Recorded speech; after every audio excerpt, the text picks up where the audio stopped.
Hi hello this is Priyanka and welcome back to one more vlog. So French fries అంటే ఎవరికి ఇష్టం ఉండదు చెప్పండి, అందరికీ మ్యాక్సిమం ఇష్టం ఉంటుంది. సో వీటిని బయట కొనాలంటే మ్యాక్సిమం కాస్ట్ ఎక్కువనే ఉంటుంది. ఇప్పుడు మేముంటున్న ప్లేస్లో అయితే కొంచెం లాంగ్ వెళ్ళాలన్నమాట ఇవి తెచ్చుకోవడానికి. సో సిటీస్లో అయితే మనం ఆర్డర్ పెట్టుకున్న వస్తాయి. సో నేను నార్మల్గా ఎలా చేసేదాన్ని అంటే జస్ట్ ఇలా పీసెస్గా కట్ చేసి వాటిని ఆయిల్లో డీప్ ఫ్రై చేసి సాస్ వేసుకొని తినేసేదాన్ని అనమాట. అదే ఫ్రెంచ్ ఫ్రైస్ ఇంతకు ముందు వరకు నాకు అంటే ప్రాసెస్ తెలియక ముందు వరకు.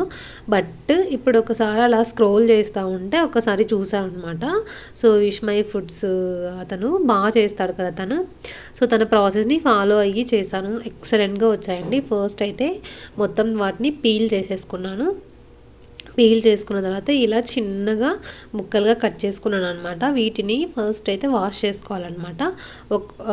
ఆల్రెడీ వాటర్ పెట్టుకున్న అందులో వేసి ఒక 2 మినిట్స్ అలా ఉంచి తర్వాత వాష్ చేసుకున్న తర్వాత ప్రాసెస్ అనేది యాక్చువల్ ప్రాసెస్ స్టార్ట్ అవుతుంది. సో నాకే కాదు మా బాబు కూడా బాగా తింటాడు అనమాట. ఒకసారి కేఎఫ్సీకి వెళ్ళింటే తిన్నాడు. సో అప్పటి నుంచి ఒకసారి ట్రై చేద్దాం అనుకున్నా కానీ ఎప్పుడు ట్రై చేయలేదు. ఇప్పుడు కొంచెం ఫ్రీగా ఉన్నా కాబట్టి ట్రై చేశాను అనమాట. మీరే చూస్తారు లాస్ట్లో బాబు ఎలా తింటాడు అని. సో ఇలా అయితే వాష్ చేసి పెట్టుకున్న తర్వాత ఒక బౌల్ ఏదైనా కానీ తీసుకొని అందులో బాగా మరగాలన్నమాట వాటర్ అనేది. అంటే బాగా ఇంకా బుడగలు వచ్చేలా అట్లా బుడగలు వస్తాయి కదా, సో ఆ బుడగలు వచ్చే వరకు ఖచ్చితంగా మరిగించాలి. అప్పుడు వీటిని వేయాలన్నమాట. అప్పుడు మనం కట్ చేసి పెట్టుకున్న వాటన్నింటినీ వేసి ఎగ్జాక్ట్గా 3/4 అంటే కొంచెం ఉడకనట్లుగా ఉన్నప్పుడు తీసేసుకోవాలన్నమాట బయటికి. మరీ చాలా మెత్తగా అయిపోతే టేస్ట్ అనేది బాగుండదంట.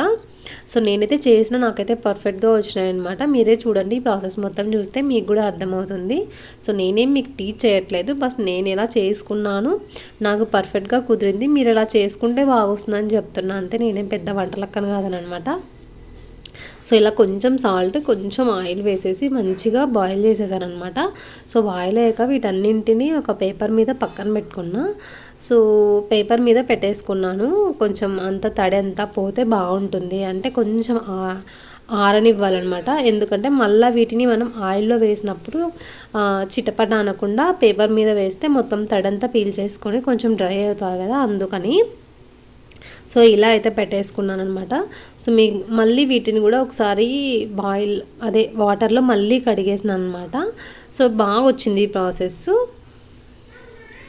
ఇలా చేసుకున్న తర్వాత మళ్ళీ వీటిని ఇంకా ఆయిల్లో డీప్ ఫ్రై చేయాలన్నమాట.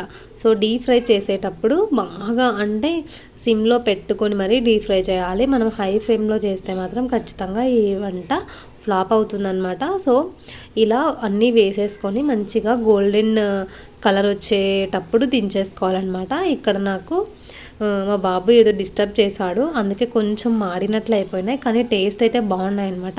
ఎగ్జాక్ట్గా టైంకి తీసే టైంకి వాడు ఏదో చేశాడు. ఇంకా వంట ఇంపార్టెంటా వాడు ఇంపార్టెంట్ అంటే వాడికే కదా. సో టక్మని వన్ కలర్ వెళ్ళిపోయాను అనమాట. యాక్చువల్గా ఒకేసారి బ్రౌన్ కలర్ వరకు ఉండించుకోకూడదు అనమాట. ఫస్ట్ ఒకసారి డీప్ ఫ్రై చేసుకున్న తర్వాత కొద్దిసేపు పక్క నుంచి మళ్ళీ ఆయిల్ అనేది కొంచెం బాయిల్ అయ్యాక మళ్ళీ వాటిని వేసుకోవాలి. 2 టైమ్స్ వేయాలన్నమాట. అప్పుడే పర్ఫెక్ట్ క్రంచీనెస్ అనేది వచ్చింది కూడా. సో అందుకని ఏమి పనులు లేనప్పుడు అంటే కొంచెం డిస్టర్బెన్సెస్ లేనప్పుడు అలా అయితే మనం డీప్ ఫ్రై ఐటమ్స్ పెట్టుకోవచ్చు కదా. సో నాకు వాడు డిస్టర్బ్ చేయడం వల్ల కొంచెం అనేది అంటే కలర్ అనేది చేంజ్ అయిపోయిందనమాట. బట్ పర్ఫెక్ట్గా అయితే వచ్చాయి. ఇలా వేసుకున్నాక ఆల్రెడీ సాల్ట్ వేసేసాను అనమాట బాయిల్ చేసుకున్నప్పుడే. ఇంకా బాబు తింటాడు కాబట్టి నేను ఎక్కువ సాల్ట్ కారం కూడా ఏం వేయలేదు, జస్ట్ టమాటా సాస్తో అయితే తినేసామన్నమాట. సో చూడండి మా బాబు ఎలా తింటాడు అని చెప్పి వాడు చెప్తాడు. బాగున్నాయా చేతన్? బాగున్నాయా? సూపరా. సో ఇలా అయితే నేను ఒక కొత్త వంటకాన్ని ట్రై చేసిన, మా బాబుకి అయితే చాలా బాగా నచ్చిందనమాట.